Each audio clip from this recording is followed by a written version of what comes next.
চলে এসেছি আমরা শুশুনিয়া পাহাড়। আমি তো এই ফার্স্ট টাইম টুইকিকে নিয়ে পিকনিক করতে এলাম।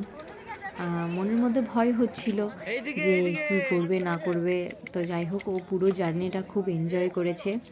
শুধুই ও আমাকে বলছে যে রাস্তায় ওকে নামিয়ে দে আর ও বেলুন নিয়ে শুধু হাঁটবে। আর এদিকে বেলুন দেখে কি চিৎকার, বেলুন সে নেবেই একদম।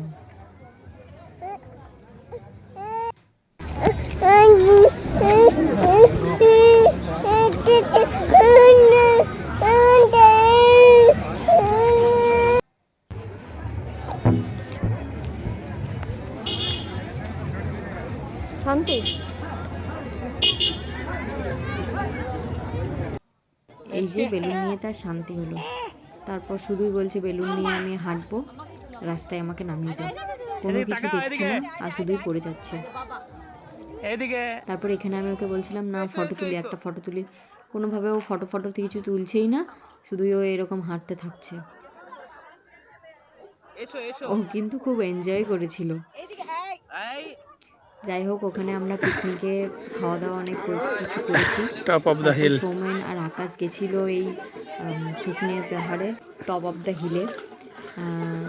আকাশ একটু মানে পায়ে ব্যথা করছিল, তাই কিছুটা আগেই ও আর যেতে পারেনি, সৌমেন গেছিল।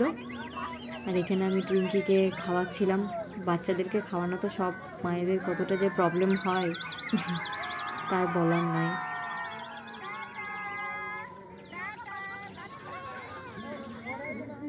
এখানে কয়েকটা বাচ্চা স্কুল থেকে এসেছিল, তারা পিকনিক করছিল, তাদেরকে টাটা করছিলাম। এই পার্ক থেকে ভিউটা খুব সুন্দর লাগছিল। সামনেই শুশুনিয়া পাহাড়টা খুব ভালোভাবে ভিজিবল হচ্ছিল, বেশ ভালো লাগছিল দেখতে। আর এখানে টুইঙ্কি করছিল খেলা। আমরা সবাই মিলে এখানে রেস্ট নিচ্ছিলাম, কারণ পাহাড়ে একটুখানি উঠে আমার এত পায়ে ব্যথা করছিল। এখানে সবাই মিলে আমরা রেস্ট করছিলাম। টুইঙ্কি তো নিজের মতো খেলছিল।